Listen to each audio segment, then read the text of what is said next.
So ಹೀಗೆ ಬೆಂಗಳೂರು ಅಭಿವೃದ್ಧಿ ಖಾತೆ ವಹಿಸಿಕೊಳ್ಳೋದಕ್ಕೆ ಕೃಷ್ಣ ಬೈರೇಗೌಡರು ಹಿಂದೇಟು ಹಾಕ್ತಾ ಇದ್ದಾರೆ ಅನ್ನುವಂಥದ್ದು ಸ್ಪಷ್ಟ. ತಮ್ಮ ಖಾತೆಯನ್ನು ವಹಿಸಿಕೊಳ್ಳೋದಕ್ಕೆ ಕೃಷ್ಣ ಬೈರೇಗೌಡ ಅವರು ಹಿಂದೇಟು ಹಾಕ್ತಾ ಇದ್ದಾರೆ. ಕೆಲವೊಂದಷ್ಟು ಕಂಡೀಷನ್ ಅಂತ ಹೇಳಿದ್ರೆ, ನನಗೆ ಬೆಂಗಳೂರು ಅಭಿವೃದ್ಧಿ ಖಾತೆ ಕೊಟ್ಟೋದಾದ್ರೆ ಪೂರ್ತಿಯಾಗಿ ಕೊಡಿ, ಅರ್ಧರ್ಧ ಯಾಕೆ ಕೊಡ್ತಾ ಇದ್ದೀರಿ ಅನ್ನುವಂಥದ್ದು ಅವ್ರ ಮಾತು. ಅರ್ಧರ್ಧ ಅಂತ ಹೇಳಿದ್ರೆ BDA ಬರಲ್ಲ, BMRDA ಬರಲ್ಲ ಅಂತ ಹೇಳಿದ್ಮೇಲೆ ನಾನು ಬೆಂಗಳೂರು ಖಾತೆ ಇಟ್ಕೊಂಡು ಏನು ಮಾಡಬೇಕು ಅನ್ನುವಂಥದ್ದು ಸಹಜವಾಗಿ ಬರುವಂಥ ಒಂದು ಪ್ರಶ್ನೆ. ಯಾಕಂದರೆ ಕೃಷ್ಣ ಬೈರೇಗೌಡ ಅಂತ ಒಬ್ಬ ಮಿನಿಸ್ಟರ್, ಕ್ಯಾಬಿನೆಟ್ನಲ್ಲಿ ಅವರು ಎಷ್ಟು ಚೆನ್ನಾಗಿ ಕೆಲಸ ಮಾಡಿದ್ದಾರೆ, ಅವರ ಕಂದಾಯ ಇಲಾಖೆಯಲ್ಲಿ ಆಗಿರುವಂಥ ಒಂದು ಸುಧಾರಣೆಗಳು, ಅವ್ರು ತಂದಿರುವಂಥ ಒಂದಷ್ಟು ಅವ್ರು ಮಾಡಿರುವಂಥ ಒಂದು ಕೆಲಸಗಳು ಅದು ಎಲ್ರಿಗೂ ಕೂಡ ಗೊತ್ತಿದೆ.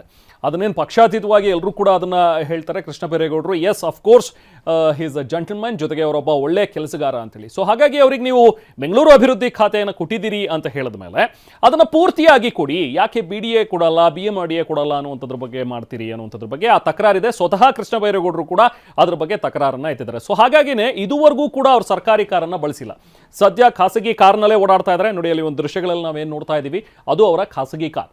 ನಾನು ಸರ್ಕಾರಿ ಕಾರ್ ಬಳಸಲ್ಲ ಅನ್ನುವಂಥದ್ದನ್ನು ಹೇಳಿದ್ರೆ ಇದು ಒಂದು ರೀತಿಯ ಪ್ರತಿಭಟನೆ ಅನ್ನುವಂಥದ್ದನ್ನು ಕೂಡ ನಾವಿಲ್ಲಿ ತಗೋಬಹುದು. ಯಾಕಂದರೆ ನಾನು ಕೇಳಿರುವಂಥ ಒಂದು ಖಾತೆ ಸಂಪೂರ್ಣವಾಗಿ ಸಿಗೋವರೆಗೂ ಕೂಡ ನಾನು ಸರ್ಕಾರಿ ಕಾರನ್ನು ಬಳಸಲ್ಲ ಅನ್ನುವಂಥದ್ದು.